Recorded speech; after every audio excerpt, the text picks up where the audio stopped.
Zabit versus Stevens at UFC 235. I'll start off with the praises, okay? He beat Stevens. Good job. He beat Stevens. Well done, Zabit. I know you watch my videos every day. Come on. I know you do. I know you're liking and subscribing because you're a nice person. Anyway, Zabit versus Stevens. Good win for Zabit. He gets himself right up in the rankings. He jumped from 15 to 14 to 13 during fight week. So, you know, that's how the rankings work. So, yeah, he jumps from 13 to probably he'll be put in around 6. Stevens will probably be put in at around 7, maybe. So, yeah, bad for Stevens. Good for Zabit. He jumps right up the rankings. But not good enough, Zabit. Let me start off with the praises, though. Stevens looked good.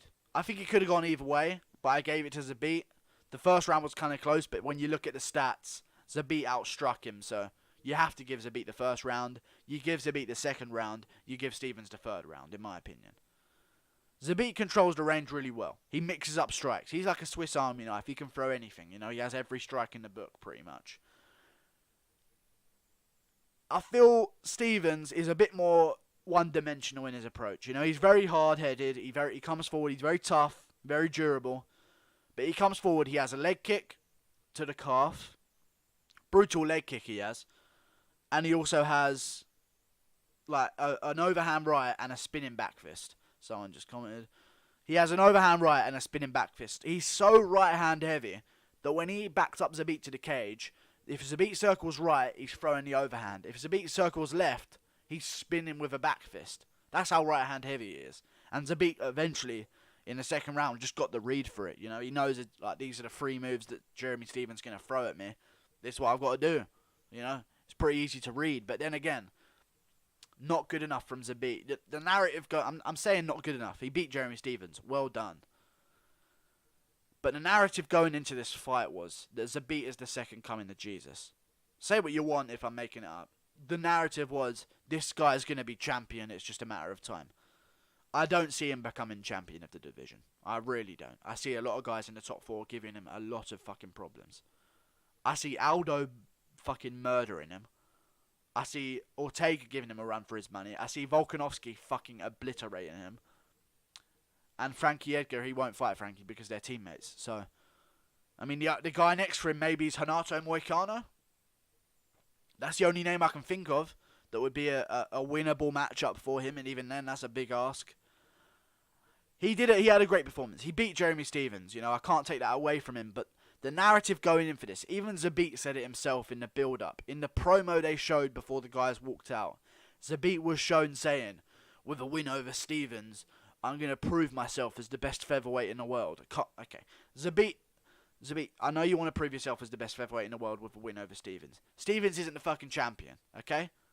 Stevens is ranked number 6 for a reason. He loses to the top. And you barely edged a decision over him. Problems in Zabit's game. Let's run through them. Doesn't deal well with leg kicks. He eats them and he firms them. Well done to him, but he doesn't check them very well. He doesn't check him. He more tries to sort of get out the way of him. He doesn't like checking leg kicks, you know? Which I can't blame him. Checking leg kicks fucking hurts anyway. So it's not really even worth checking them sometimes. But he prefers to get out of the way of him. Leg kicks are a problem. Aldo, steer clear of Aldo, Zabit. Because for sure, looking at that fight, Aldo's camp goes, alright. I mean, if we're fighting Zabit next, I'm going to start fucking leg kicking again, baby. Chopping down trees with their legs. Anyway. Another hole in Zabit's game. He doesn't do well going backwards. Okay, he needs to plant his feet and have his range to sort of have his way and sort of set his shit up, you know? He does well going backwards, but he just counters on the spot, you know? If you get him moving backwards, like actually physically moving backwards to the cage, he doesn't throw too much, so you can close the distance quite a lot.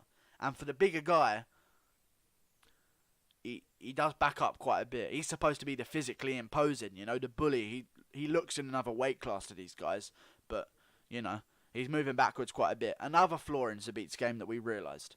And I know I'm going in on the flaws here, but I feel like I have to.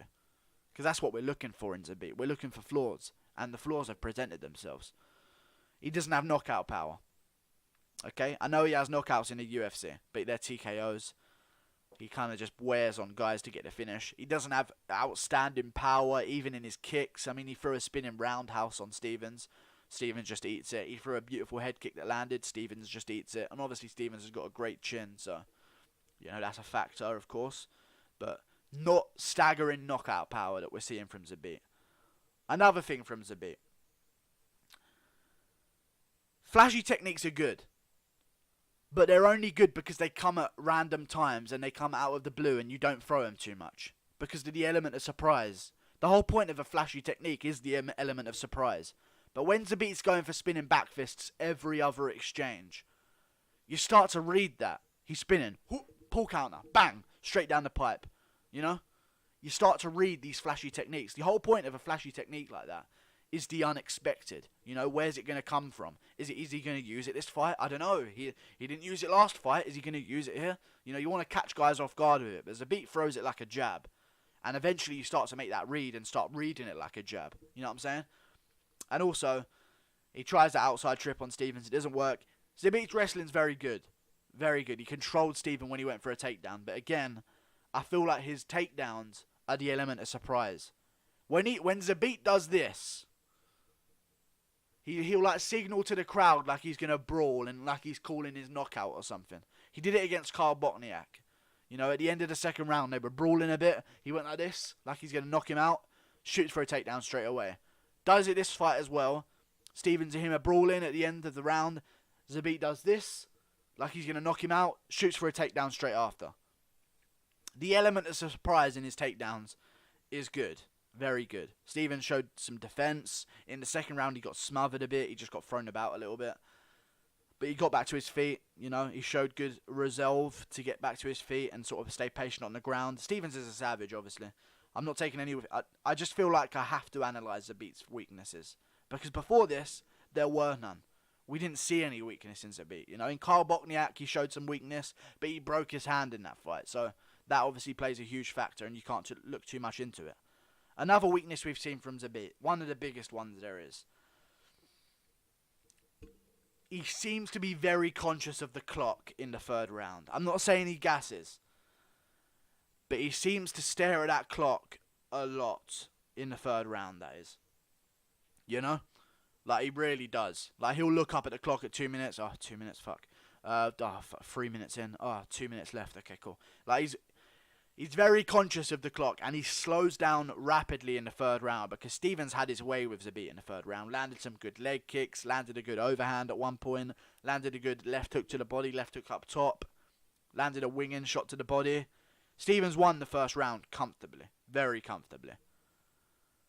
And I feel like Zabit gets beat by the guys at the top, but he's going to go back, he's probably going to take some time off, and he's going to evolve.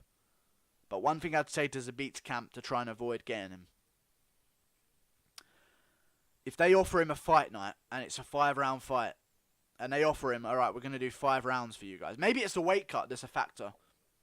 Zabit cuts the most weight in that division by far, probably more than Holloway does. I'd love to see Holloway and Zabit square off with each other because Zabit's like Holloway's height, but like thicker and more muscle bound. Holloway's like anorexic looking. But I mean, if I was Zabit's camp, I'd be looking, right, let's get in main event slots on pay-per-views. That's what we're looking for. Main event slots on pay-per-views. Let's not look for fight nights where they might put us as the main event of the whole thing, Let's not do that because we don't want to give him 5 rounds as long as we can while we can work on his cardio over time. Because I don't, if he's that conscious of the clock in the third round, like 1 minute in he's looking at the clock.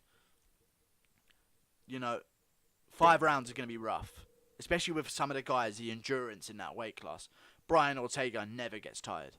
Jose Aldo slows down a bit. Frankie Edgar, relentless pressure. Volkanovski, relentless pressure. No signs of fatigue whatsoever. Holloway, relentless pressure. Cardio is a theme at the top of the division. And I think Zabit needs that cardio. Maybe it's he's only training for 3 rounds.